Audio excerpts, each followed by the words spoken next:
Okay, so I'm going to start off here with the chapter three. With the third podcast, and it's going to be on chapter five. And chapter five, I called it Miss Peculiar, and it's a girl. I think she's Mexican. She's from Jalisco, but we went to Puerto Rico together.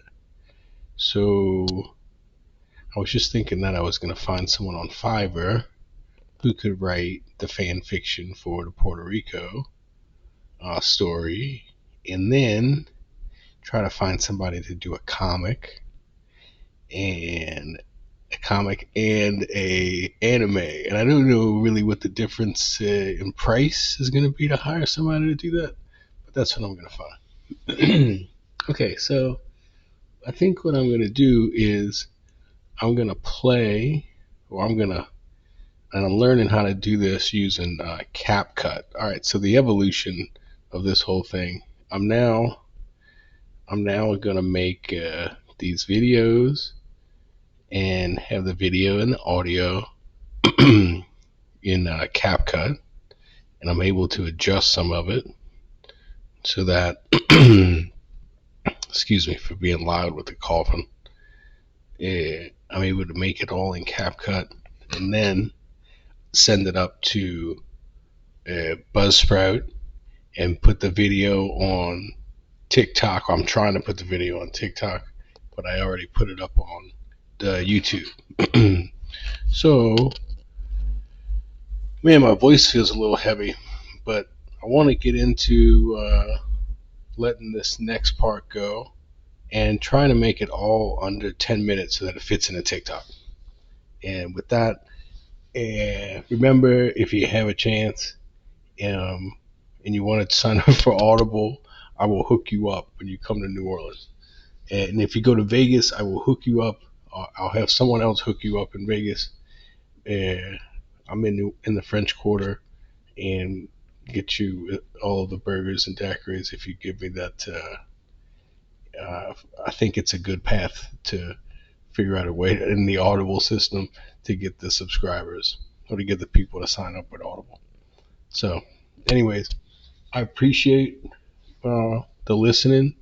I appreciate anybody that's subscribing and liking. And now I'm going to play. This is one of my favorite chapters, and I feel like five was an appropriate order. I could have put it first, but it was my favorite trip to Puerto Rico. But I'll talk about that after the first introduction. All right, thanks a lot. Take care. Chapter 5, Miss Peculiar.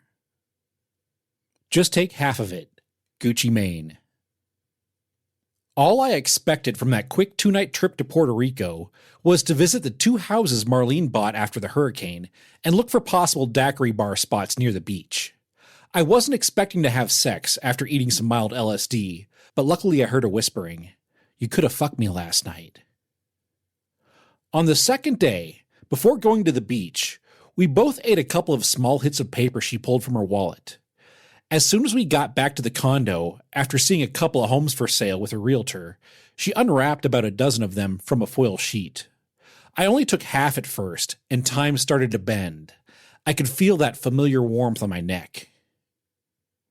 I don't remember the walk downstairs, but I enjoyed the peaceful beach shade watching her swim not too far off the eastern coast of Puerto Rico in the town of Luquillo.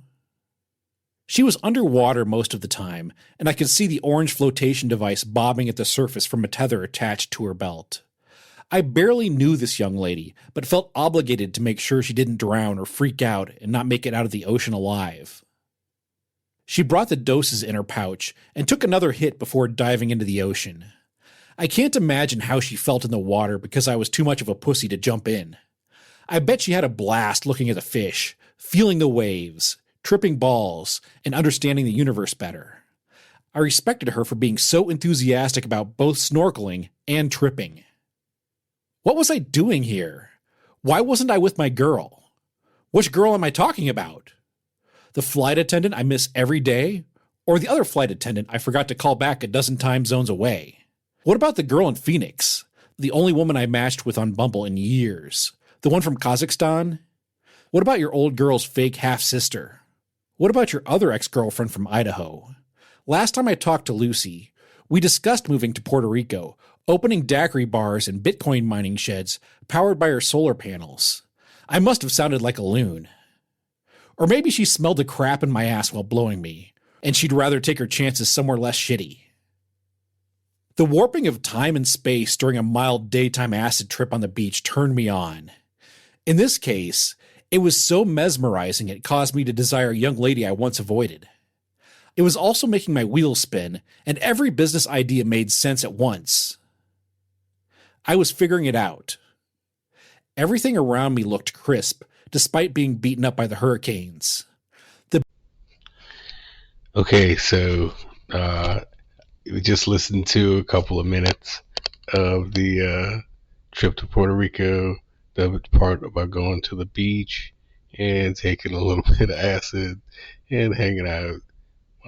So like I basically just sat on the sand by the water. I might have put, I'm pretty sure I wore shoes there. I don't remember taking my shoes off. I might have taken my shoes off and put my water in. I didn't do that. I didn't jump in like she did. It was neat too because I remember there was like, I don't want to call it a lagoon, but there was like a little still water beach area that was to my right. This was after walking down the beach from the hotel. And then to the left, it looked like they were developing some condos or some community of homes or something kind of exclusive, or kind of, high end, higher end than where we were staying. But yeah, that was a really neat part. It was and then that I got a chance to like just sit down and think about what was I freaking doing? Like what was I doing there? And how did I get there? And how much different that was from what I was used to having lived in Vegas for as long as I had, and not gotten to the islands in the middle of the ocean. It was like invigorating. I miss that. I want to go back. That's why I want this business to work. I wanted this publishing, media, whatever. I want to sell media or digital so that I can move to Puerto Rico and not pay taxes on any of the profits. And then the way I see it is, you get to go live on the beach and pay less taxes, and I don't know how that's a bad thing. They got a bunch of poor dogs there too. So, all right, now I'm gonna clip it into another section, and I think this is okay. So I'm going back in time. The first clip, I was going to Puerto Rico with her, but I had met the girl a couple of years before this.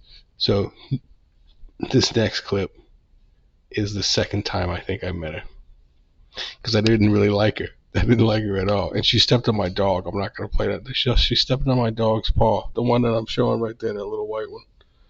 Nucky. She stepped on the paw, and then he was limping. Anyways, I'm going to put another couple of minutes in there, and I'm going to try to do this whole thing less than 10 minutes. So this is at 3. Appreciate it. Peace. Another year or so passed, and she texted me randomly to say hello, and we met for lunch. This time, she was blunt and told me she was finally at the point in her life where she enjoyed having sex. Then she showed me pictures of her handcuffed and naked being tickled on her pussy with a long feather by some dude holding the camera. Not my thing. It didn't turn me on and didn't make me hungry, so when that lunch ended, I was sure she got the clue I wasn't interested.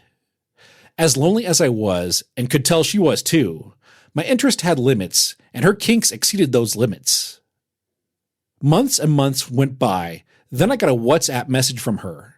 She was stuck in Puerto Rico after Hurricane Maria. It took me a few minutes to make the connection who she was, and couldn't believe she was asking me for help. I took it like she was desperate if I was on her list, but I think she did it to a bunch of us.